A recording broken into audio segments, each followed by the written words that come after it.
Guys everyone, कैसे हैं आप लोग। आप देख रहे हैं my YouTube channel the Mughals heaven. Mughal heaven में आप लोगों का स्वागत है। तो आज हम बात करेंगे राख पर। ये जो आप सामने देख रहे हैं हमारे, ये है साथियों राख, लकड़ी की जली हुई ये राख है। और इस राख का गार्डनिंग में क्या महत्व है, यानी ये पेड़ पौधों में और खेती बाड़ी में बहुत ज़्यादा इस्तेमाल क्यों की जाती है, इसका क्या फ़ायदे हैं, जिसकी वजह से गार्डनिंग से लेकर और खेती बाड़ी तक राख का इस्तेमाल किया जाता है। ये एक ऐसा फर्टिलाइज़र है कि जो हर किस्म के माइक्रो न्यूट्रिएंट्स रखता है और ये फ्री का बिल्कुल फर्टिलाइज़र है।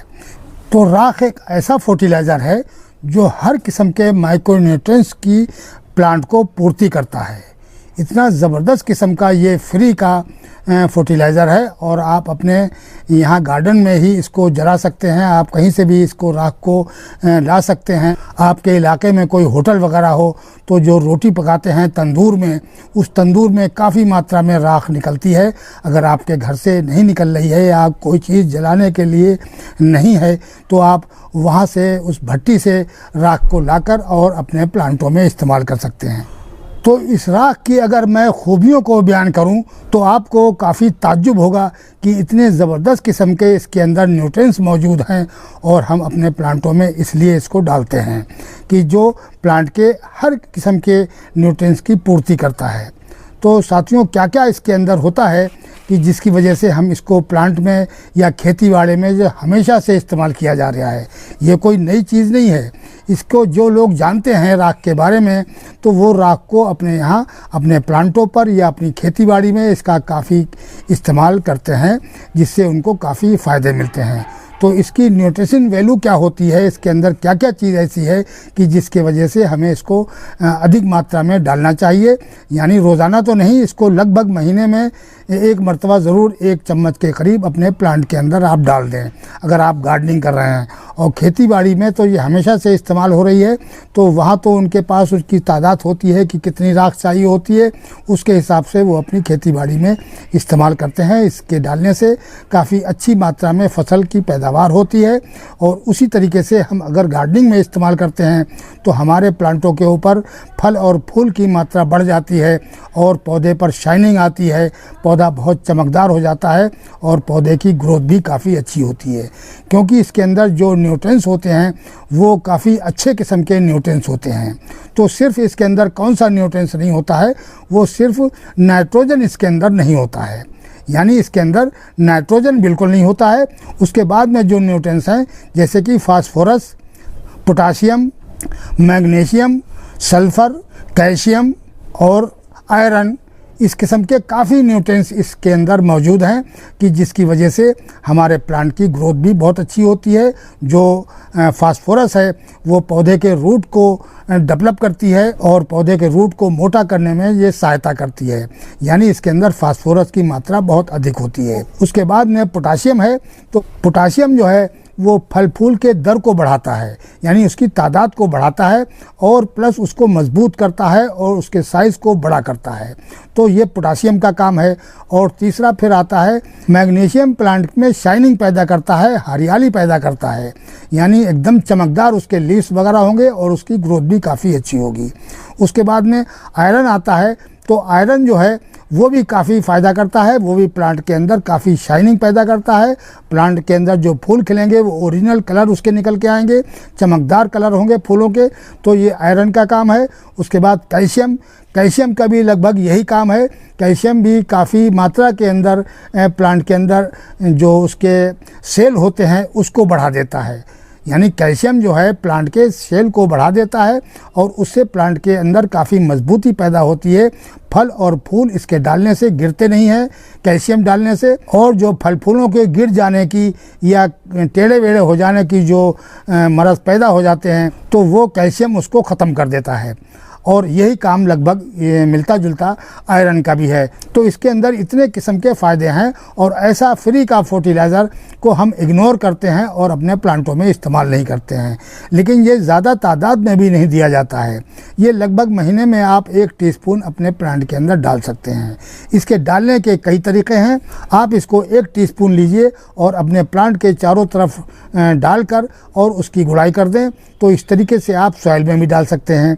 और जिस टाइम पर आप प्लांट रिपोर्ट कर रहे हैं तो आप सॉइल मिक्स में भी इसको मिला सकते हैं। ये अगर एक पॉट के अंदर आप लगा रहे हैं तो उसके अंदर 1 चम्मच आप राख को मिला लीजिए। तो ये काफ़ी मात्रा के अंदर अच्छा काम करेगा और इसको ज़्यादा तादाद में नहीं दिया जाता है। तादाद से ज़्यादा मत दे देना कभी भी, यानी मुश्किल से साल में 2-3 मरतबा ही आप इसको डालिए, वो भी 1 टीस्पून के हिसाब से आप 1-2 महीने के अंतराल डालिए इसके अंदर और साल में 2-3 मरतबा ही इसको डालिए। क्योंकि ये जो सॉइल होती है गमले की, उस सॉइल को ये एसिडिक बना देती है, प्लस उसके पीएच के संतुलन को बिगाड़ देती है। इस वजह से राख को ज़्यादा नहीं डालना चाहिए, यानी कम मात्रा में डालना चाहिए इसको, और तब इसके फ़ायदे बहुत अच्छे किस्म के मिलते हैं। और इसके डालने का दूसरा तरीका है कि आप 1 लीटर के करीब पानी लें और उस 1 लीटर के अंदर 2 टीस्पून के करीब आप राख को डालिए और उसको अच्छी तरीके से घोल लीजिए। और घोलने के बाद में आप अपने प्लांट को लिक्विड फॉर्म में इस राख को डाल दीजिए। तो दूसरा तरीका आपका ये हो गया है। और तीसरा तरीका और भी होता है कि आप उस तरीके से, जैसे कि मैंने आपको पहले बताया है, कि सॉइल के अंदर भी इसको मिलाकर डालेंगे तो ज़्यादा बेहतर रहेगा। और अगर इसको गोबर की खाद के अंदर आप मिला के डालते हैं तो इसके जो फ़ायदे हैं वो डबल हो जाते हैं, बहुत तेज़ी के साथ, और बहुत बेहतरीन किस्म की ये काम करती है। अगर आप इसको काउडन के साथ मिलाकर अपने पोट में डालेंगे रिपोर्टिंग करते के टाइम, तब बहुत अच्छा फ़ायदा दिखाती है ये। और इसके कई फ़ायदे हैं कि ये एंटी फंगल होती है, यानी इससे किसी किस्म की फंगस प्लांट को नहीं लगती है। और दूसरे, ये कीटनाशक भी होती है। जो प्लांट के ऊपर कीड़े लग जाते हैं उन कीड़ों का भी ये नाश कर देती है, ख़त्म कर देती है। एक भी कीड़ा आपके प्लांट के ऊपर नहीं लगेगा, या तो वो कीड़ा मर जाएगा और नहीं तो वो भाग जाएगा। इस तरीके से आपके प्लांट के ऊपर के कीड़े भी मार देते हैं, क्योंकि इसके अंदर ये दोनों खूबियाँ होती हैं, ये कीटनाशक भी होती है और एंटी फंगल भी होती है। तो इस वजह से प्लांट के लिए बहुत ही फ़ायदेमंद ये चीज़ होती है राख। अगर आप इसको इस्तेमाल करते रहेंगे तो आपके प्लांट की ग्रोथ भी अच्छी होगी और फ्लावरिंग भी अच्छी होगी। अगर फल के पौधे में डाल रहे हैं तो उसके अंदर फल भी बहुत अधिक आएंगे। और एक प्रयोग इसका और भी है कि अगर आपके प्लांट के ऊपर माहू लग जाए, यानी एक बारीक सा भुनगा टाइप का एक माहू होता है जिसको बहुत ज़्यादा प्लांटों के अंदर वो भी लगता है, सेम के प्लांट पे अक्सर देखा गया है वो। और जो भी आप सब्जियां वगैरह बोते हैं तो उन सब्जियों के अंदर माहू अक्सर लग जाती है। तो जिस तरीके से इसे मिलीबग्स होती है, यानी मिलीबग्स का एक माहू भी कीड़ा होता है, वो भी प्लांटों के अंदर बहुत ज़्यादा लगता है और मिलीबग्स भी लग जाता है। तो उसका अगला ये फ़ायदा इसका ये है कि आप ऐसे प्लांट के ऊपर जिसके ऊपर माहू लग गई हो या आपके मिलीबग्स लग गए हों, तो उसके ऊपर आप इस राख का इस तरीके से छिड़काव कर दीजिए। ऐसे करके उस पर छिड़काव कर देंगे जहाँ जहाँ माहू या मिलीबग्स लगे हुए हैं, तो आपका 1 दिन के अंदर ही सारी माहू ख़त्म हो जाएगी और मिलीबग्स ख़त्म हो जाएंगे। सबसे बड़ा फ़ायदा यह है कि गार्डनिंग जो लोग करते हैं उनके यहाँ इस टाइप के कीड़े भी काफ़ी पैदा होते हैं, माहू भी बहुत लगती है और मिलीबग्स भी काफ़ी लगते हैं। तो उसमें भी ये काफ़ी फ़ायदा करती है। आप इसका छिड़काव कर दीजिए ऐसे प्लांट के ऊपर, फिर देखिए कि कुछ ही देर के अंदर ही वो सारे मिलीबग्स या माहू ख़त्म हो जाएगी और आपका प्लांट बिल्कुल सेफ हो जाएगा, अच्छी ग्रोथ होने लगेगी। क्योंकि ये दोनों चीज़ें प्लांट की ग्रोथ को रोक देती हैं। अगर जैसे सेम के पेड़ के ऊपर लगी हुई माहू है तो आपका प्लांट आगे को बढ़ेगा नहीं, और जो फूल आएगा उस फूल पे ज़्यादातर लगती है तो फूल के अंदर फल नहीं बनता है, यानी सब्जी नहीं बनती है। तो इस वजह से उसके ऊपर पहले से ही छिड़क दिया जाता है, जिससे हमारे प्लांट के ऊपर बिल्कुल माहू ख़त्म हो जाती है। हम ज़्यादातर अडेनियम के प्लांटों की जब सॉइल बनाते हैं तो उसमें इस राख को ज़रूर मिला लेते हैं। जिससे अडेनियम के अंदर फ्लावरिंग भी अच्छी होती है और प्लांट की ग्रोथ भी बहुत अच्छी होती है।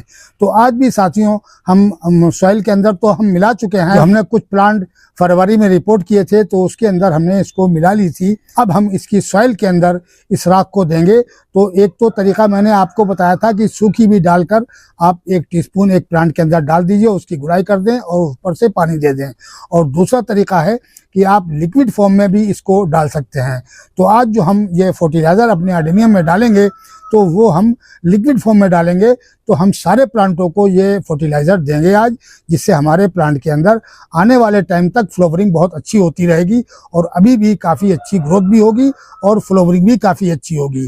तो ये सबसे बड़ा फ़ायदा इसका यह है कि अडेनियम प्लांट के लिए बहुत बेहतरीन चीज़ है, क्योंकि ये एंटी फंगल होती है। अडेनियम में ज़्यादातर फंगस लगती है, अडेनियम के अंदर बहुत ज़्यादा गलन सड़न हो जाती है, तो ये उससे बचाती है, सेफ रखती है अडेनियम प्लांट को। और प्लस इसके अंदर पोटाशियम और कैल्शियम और आयरन होने की वजह से अडेनियम को काफ़ी फ़ायदा पहुंचता है। अडेनियम के फूलों के कलर बड़े प्यारे आते हैं और उसकी जो पावर है, फूलों की जो ताकत है, जो कलियां गिर जाती हैं वो नहीं गिरेंगी।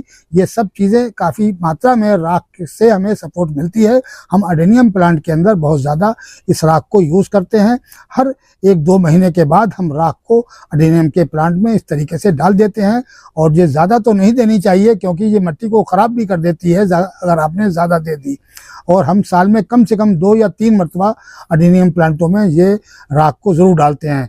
तो चलिए साथियों, अब हम 20 लीटर पानी के अंदर इस राख को मिलाएंगे और अपने प्लांट में इसको डालेंगे। तो पहले तो इस बाल्टी को हम भर लेते हैं पानी से और उसके बाद में इसके अंदर हम राख को मिला देंगे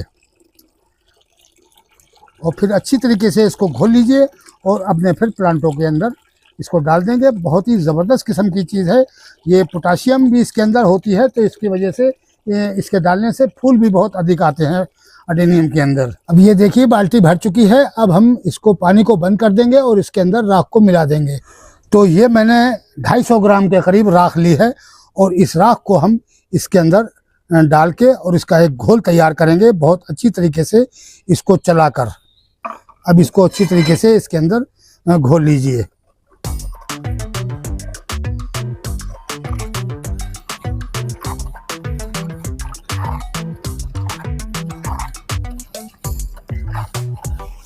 ये देखिए ज़बरदस्त किस्म का फर्टिलाइज़र ये बन चुका है। अब डालने के लिए ये बिल्कुल तैयार है।